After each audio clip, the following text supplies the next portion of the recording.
Well, hello and welcome again to River Valley Farm. It's Sunday, July the 19th. You couldn't tell by yesterday's video of fixing the header. It's hot. It was, let's see, I come past a bank this morning at about 9:30 and the thermometer read 88 degrees. I can only guess that the heat index at that time was close to 95 or so. So by now it's probably pushing 100 pretty hard.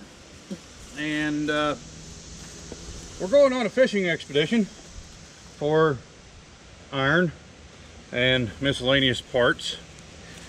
I've been working at this for quite a while. Come through here and spray it with some herbicide, kill it off, mow it down, as you can see, and then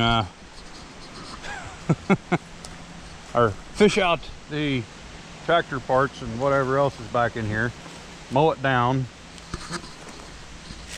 and repeat the process. It's slow at best, but it's the best thing I got to do. Or I should say it's the best way I've got to get to all this stuff. And then once I get to all this stuff, after I get all the weeds killed and everything else, we're gonna have a guy bring in a load of gravel or two and spread it over here so we can kind of sort of keep the weeds down a little bit, maybe, just because, well, they need to be kept down. A little, you know, spot spraying here and there would be a lot better than having to do this every so often. But that's what I'm doing today. Going to continue fishing, and if I pull something out, we'll talk about it. So as you can see here, I've pulled out two one-bottom plows. This one, the one on top here, goes to the 140, and this is a spare beam. This one here, that's a spare beam for my one bottom two-way plow on the Farmall 48 Farmall C. This one on top, I learned to plow with that 140 and this particular plow. Okay, this beam is longer than this one, and this is a left-hand plow. They're both the same, actually they're the same side, which is good. But anyway, just so you know, that's what we're dealing with. That's what this stuff is leftovers of. There's an old sickle bar mower over there. There's miscellaneous cultivator parts out there. Along to go along with the pile of cultivator parts in the barn. There's an old fast hitch piece right there. You know, there's just stuff everywhere laying out here, basically. And I need to fish the iron out and whatever else to try and save my bush hog as much as I can, because that's what I'm going to do after we fish out some iron, is back the bush hog in here and see what comes out, basically. We've got my old fertilizer spreader over there. There's more stuff back in that area. Been trying, well, we've been working on this for, you know, a couple of days, basically. I should say we've invested a couple of days into it in the last 3 weeks, but you know, it's just moving stuff, basically, is all it is. And once we get enough of this stuff moved, like I said, we're gonna have somebody bring us in a couple loads of gravel, make us a pad over here to park stuff on, and then move it all back.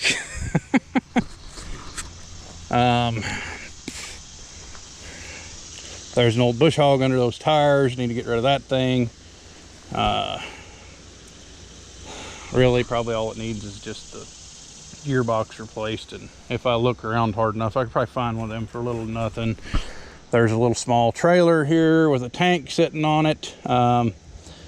This is what my dad used to water his vegetables when he was doing vegetables. At one point in time, he pulled that thing around with the little 140. Like I say, this little trailer and that tank, that pump.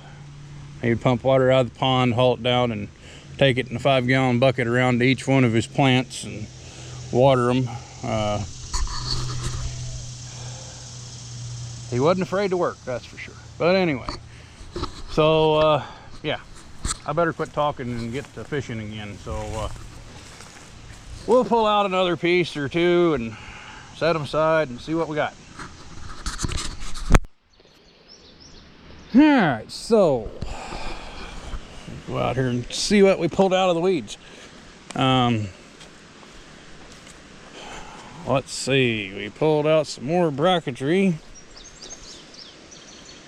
This is bracketry for a one bottom 2-way plow, like it's on the 48C. This is a 2-point hitch attachment for a sickle mower that probably went on a Super C. Dad bought this mower that was on this thing to put in.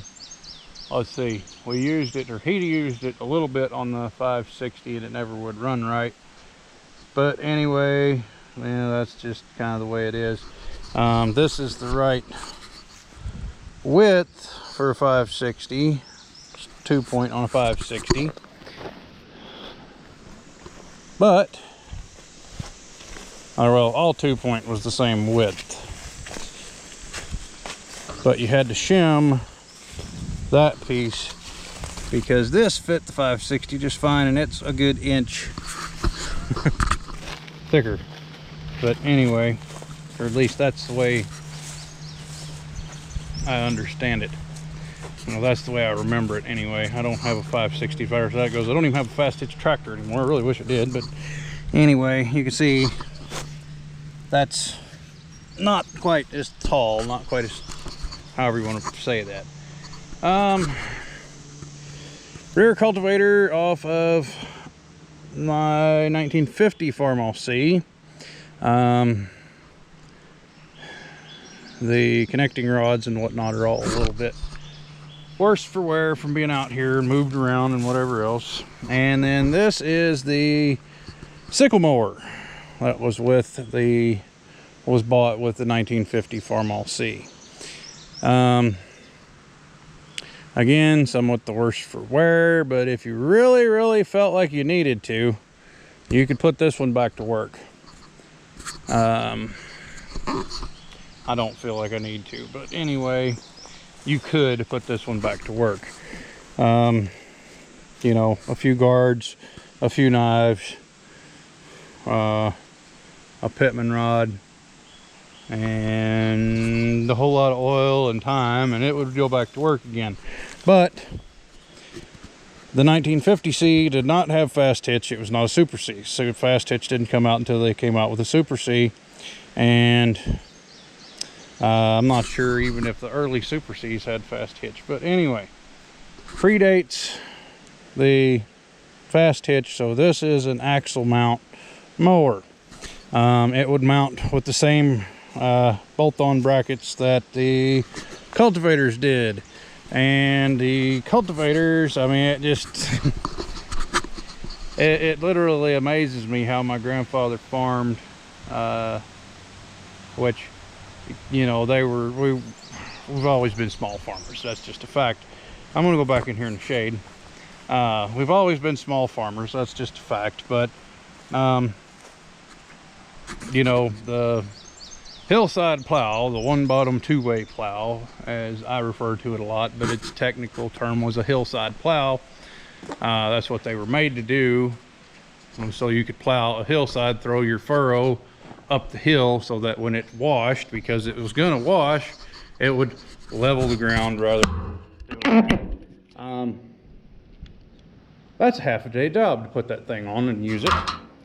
And then, you know, once you did that, got your ground plowed, you take that off, hook onto the disc down here that goes out here, that goes with what came with that tractor also. And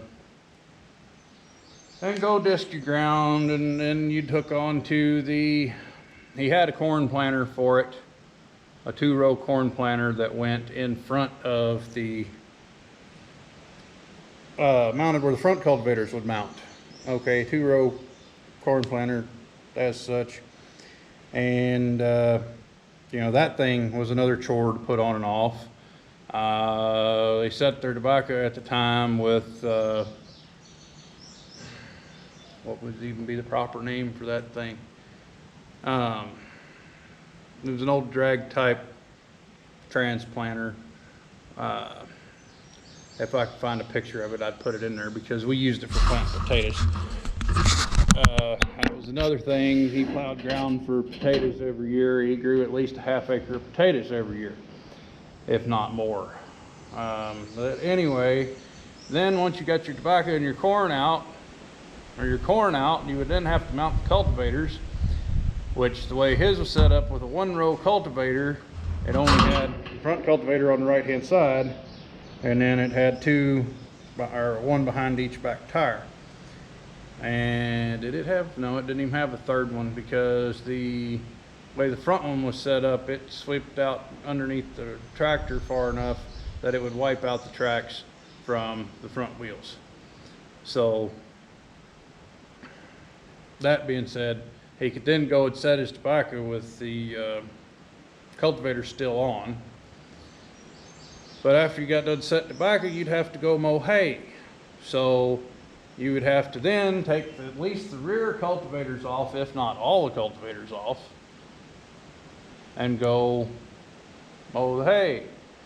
Was mount the sickle bar on there and go mow the hay. And yeah, then you'd have to take the sickle bar off so he could rake the hay with the same tractor. And then he pulled, I forget what model it was, but he had a New Holland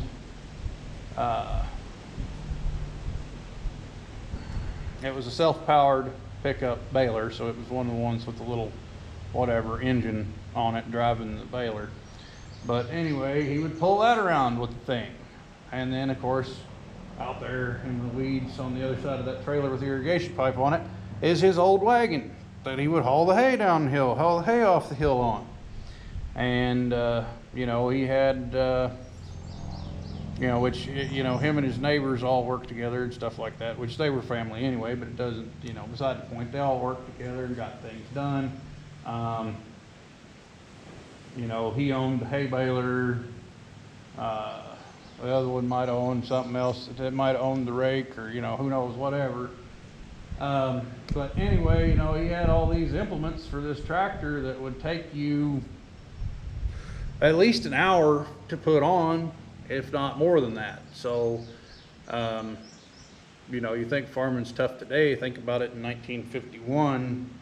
And, you know, he used that C from 1951 up through, it was the only tractor he had through 74, I want to think, 3 or 4.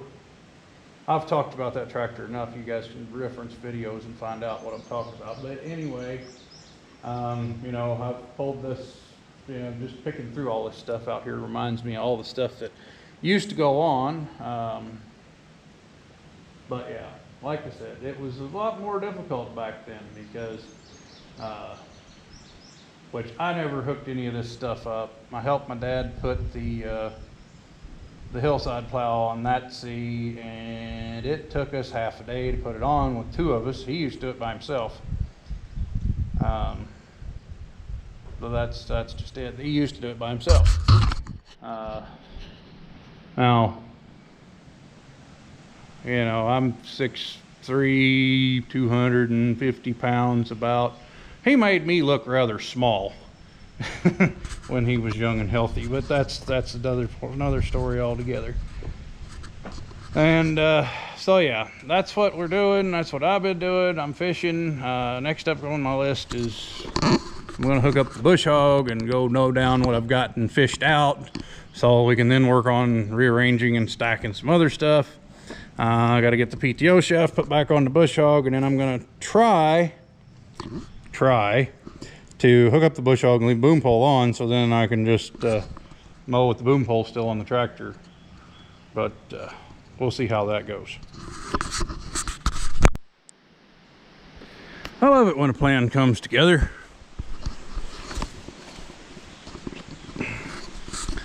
It looks questionable and rickety and whatever else, but it'll work. At this point in time, it's just like having a cross drawbar on the tractor while you're mowing with it. So, yeah, it should do, right? So yeah, we made 3 swipes about and found, I don't have no idea what this used to be, but there's some tin, and there was apparently an electric motor in there and a switch. Like I say, I don't have no idea what that was, but anyway, found that, sheared a pin. Oh, I'm gonna have to work on that thing. Anyway, found some more lumber, cinder blocks, fun stuff like that. There's a bunch of trash in general, just a bunch of trash down over here. Looks like somebody threw out some point years and years ago. And then there's sumac trees and, you know, fun stuff like that. So I really don't like sumac trees. They don't like me either, but anyway, that's beside the point, I guess. So I think we'll call it here, and you know, yeah, I think we'll call it here. I gotta find me a new shear pin. I used the last one I know I had, so anyway, not a big deal, just gotta find one. I'm trying not to do that again, but anyway, whatever. Might have to get inventive with my bush hog. Oh, so thanks for watching, guys. I'll be back another day with other stuff. Back to working full time. Not real happy about it, but anyway, back to working full time, and or at least for now, till they decide to go ahead and make us all stay home again or whatever. So yeah, that's it. Thanks for watching. Be back another day.